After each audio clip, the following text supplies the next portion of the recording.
చంద్రబాబు పవన్ కళ్యాణ్ ఇద్దరు కలిసిన ప్రజాదరణ శూన్యమన్నారు మంత్రి రోజా. అందుకే వీరిద్దరు ప్రధానమంత్రి మోడీతో పొత్తు కోసం తహతహలాడుతున్నారని ఆరోపించారు. అనంతపురంలో పలు అభివృద్ది కార్యక్రమాలను మంత్రి రోజా ప్రారంభించారు. గతంలో అధికారం కోసం బీజేపీతో జట్టు కట్టి తర్వాత బీజేపీ అగ్రనేతలను చంద్రబాబు విమర్శించిన తీరు అందరికీ గుర్తుందన్నారు. ప్రస్తుతం ఓటమి భయంతో, కేసుల భయంతో బయటపడేందుకు చంద్రబాబు పొత్తుల డ్రామా ఆడుతున్నారని దుయ్యబట్టారు.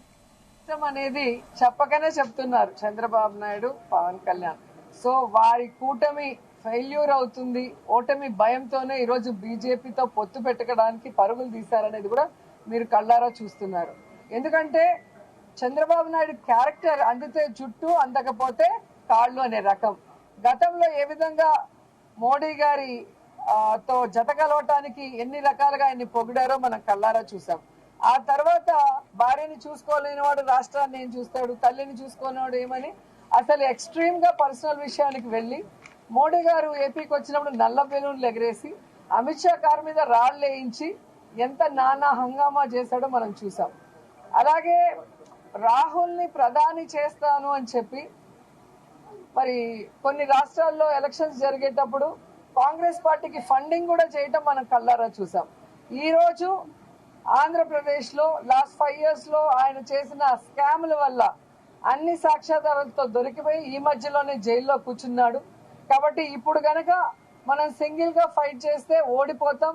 ఓడిపోతే ఈ స్కాముల్లో మనం పక్కాగా జీవితాంతం జైల్లో కూర్చుంటాం అన్న భయం పట్టుకుంది. కాబట్టి ఈ రోజు మోడీ కాళ్ళ దగ్గర మొత్తం పార్టీని పెట్టేసి మీరు ఎలా చెబితే అలా అని జీ హుజూర్ అన్న రకంగా ఈరోజు ఢిల్లీలో తెలుగువాడి ఆత్మ గౌరవాన్ని తాకట్టు పెట్టింది మనం కళ్ళారా చూసాం.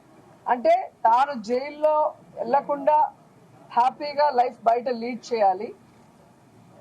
తనని నమ్ముకున్న కార్యకర్తలు, ప్రజలు, రాష్ట్రం ఎటుపోయినా పర్లేదు అనే క్యారెక్టర్ ని మనం చంద్రబాబు నాయుడు దగ్గర, అలాగే పవన్ కళ్యాణ్ దగ్గర కళ్ళారా చూస్తున్నాం.